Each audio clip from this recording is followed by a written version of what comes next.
안녕하세요. 지니마미TV의 지니맘입니다. 먹거리에 대한 이야기를 하면 아이를 낳는 순간부터 엄마들은 온 에너지를 쏟아 수고하게 되는 건 모든 엄마들의 공통일 거예요. 아이가 태어나면 첫 먹거리로 모유를 시작하는데 이 모유가 남는 것은 어떻게 해야 할지 남는 분도 계시고 모자라는 분도 계시는데 젖이 남는 분들을 위해 또 아니면 젖을 먹이시는 동안에 이 모유 활용법들에 대해서 오늘 시간을 내 함께 이야기 나누려고 해요. 남는 모유 활용법인데요. 100이면 한 98명 정도 대부분의 엄마들은 아이를 낳고 거의 바로 그런 생각을 해요. 내 젖은 안 나온다 막 이렇게. 그런데 3일 정도 지나고 나서 계속 물리다 보면 대부분의 엄마들의 젖은 잘 나와요. 개 중에 어떤 엄마들은 모유가 넘치고 남아서 마구마구 흐르고 저장해도 냉장고가 막 부족한 엄마들도 있어요. 그래서 알려드리는 며느리도 몰라, 시어머니도 몰라, 남는 모유 활용법을 지니맘이가 알려드리려고 해요. 모유가 남진 않아도 모유 나오는 동안의 모유 활용법들을 잘 기억해 두셨다가 생활에 큰 보탬 되셨으면 좋겠어요. 모유 활용법은 두 가지로 나눌 수 있는데요. 짜서 바로 활용하는 법과 저장된 냉동팩을 활용하는 방법이에요. 먼저 짜서 바로 활용하는 방법을 알려드릴게요. 첫 번째, 모유팩과 마사지입니다. 엄마들이 아이를 낳고 얼굴을 관리하기 쉽지 않은데 모유를 조금만 짜서 꿀이나 흑설탕 그리고 녹차가루를 타서 얼굴에 바르시면 주름살도 옅어지시고 피부 광택도 남다르게 돼요. 근데 정 바쁘시다. 이 팩할 시간이 없다. 그러면 주무실 때 세수 후 얼굴에 조금 짜서 바르시면 천연 모유 수면팩이 되는 거예요. 냉장고에서 가져올 필요도 없고 스킨 로션이 있는 화장대로 갈 필요도 없고 바로 세수해서 눈가, 입가에 손바닥에 조금 짜서 바르시면 되는데 저는 아이들이 많아지면서 세수도 못할 때가 많아서 그냥 짜서 눈가, 입가에 바르고 그냥 자요. 다행히 20대에도 굉장히 많던 눈가, 입가 주름이 지금은 별로 없어진 상태이거든요. 그래서 굉장히 이 모유팩, 수면팩을 여러분들에게 적극 권장해 드릴게요. 두 번째는 모유 주스인데 이건 저희 집안에 약간 비법처럼 아이들 낳을 때마다 제가 사용했던 방법이에요. 저는 5아이를 낳다 보니 초유가 5번이 나왔어요. 제가 첫째 때는 초유의 위대함을 잘 모르고 첫째만 먹였는데 둘째 때부터는 첫째랑 함께 젖을 먹였어요. 초유가 나올 때는 아침에 조금 짜서 두유나 아침 과일 주스에 타서 가족을 모두 먹였거든요. 좀 비밀스럽지만 저희 여동생이 아이를 낳고 산후조리 할 때는 집안에 아이들이 총 7명이 있었어요. 저희 아이 5명, 여동생의 2명. 이렇게 산후조리 하다 보면 한 아이라도 아프면 산후조리가 잘 안 되거든요. 이때 초유를 먹이면 잠자리나 식습관이 충분히 좋지 않더라도 잘 견디는 엄청난 면역 물질을 먹게 되어 아프지 않고 산후조리를 잘 마치게 되는 가장 큰 이득을 저희가 아이들한테 보게 되었어요.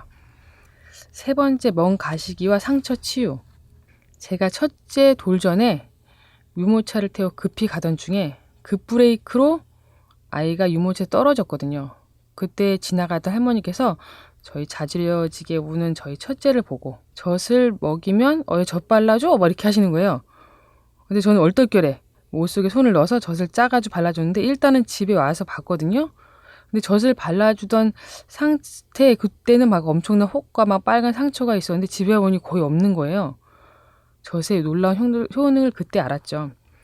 그리고 그 이후에 아이가 넘어져도 바르고 심지어 바빠서 급히 다닌 제가 넘어져도 상처가 난 그 부분에 바르면은 그 멍이 없어지고 상처도 빨리 낫는 굉장히 큰 놀라운 걸 발견하게 됐어요.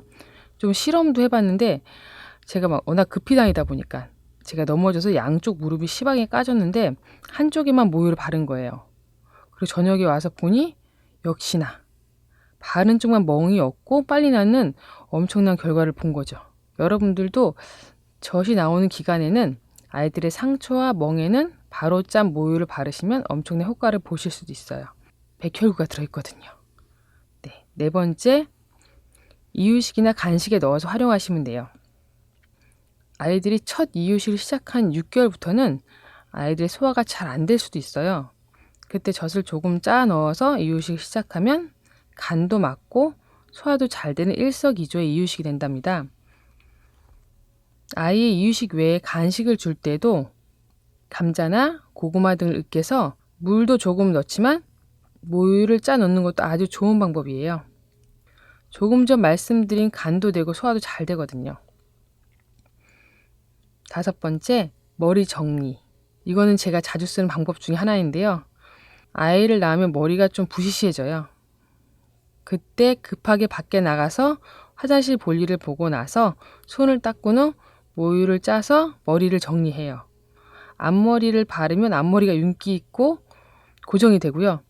옆 애교머리 바르면 부시시한 옆 애교머리가 아닌 깔끔하고 깨끗한 옆머리가 되거든요. 또한 아이들이 학교에 갈 때 앞머리 정리를 모유를 짜서 이렇게 제가 만져주거든요. 모유가 이렇게 냄새가 난다는 분도 계시는데 채식을 하시고 유제품이나 가공품을 덜 드시면 모유 냄새가 거의 안 나요. 끈적이지도 않고요. 6번째, 클린저와 리무버 역할이에요.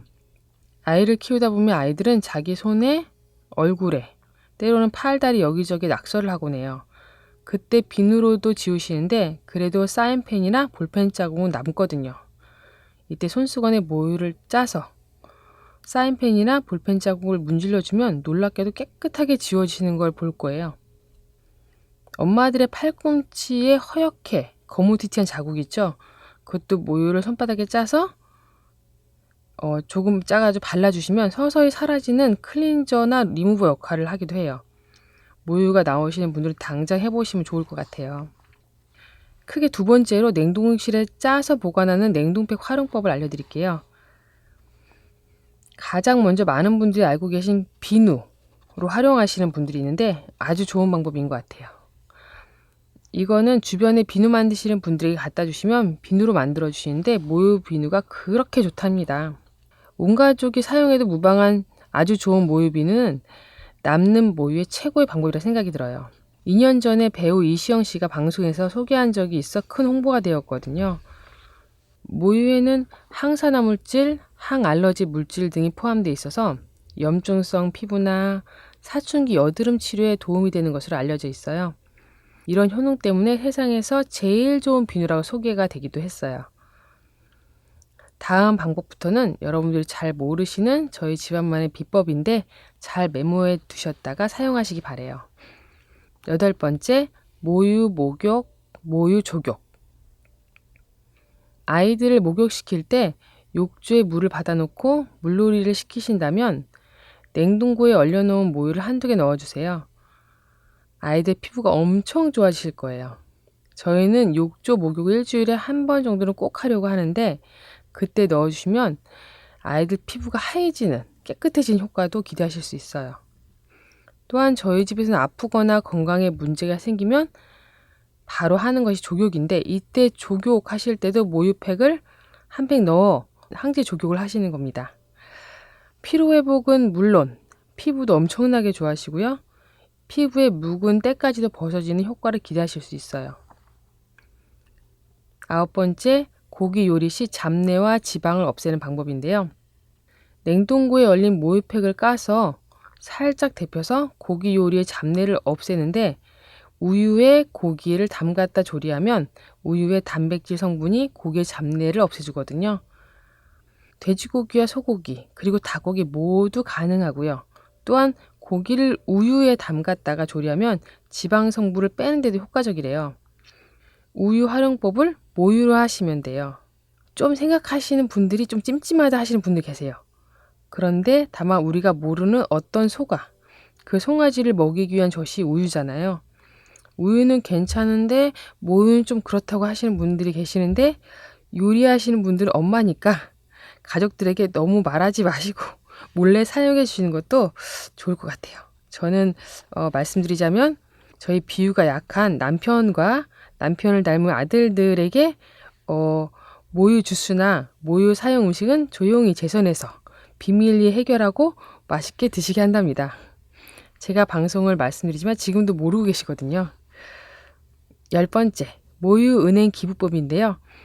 강동 경희대 모자보건센터에 기부하시거나 한국모유연구소라고 영국 보건임상연구원, 북미모유은행연합, 유럽모유은행연합에서 제시하는 국제 가이드라인에 완벽히 부합되는 국내 최초의 안전한 모유은행이 있어요.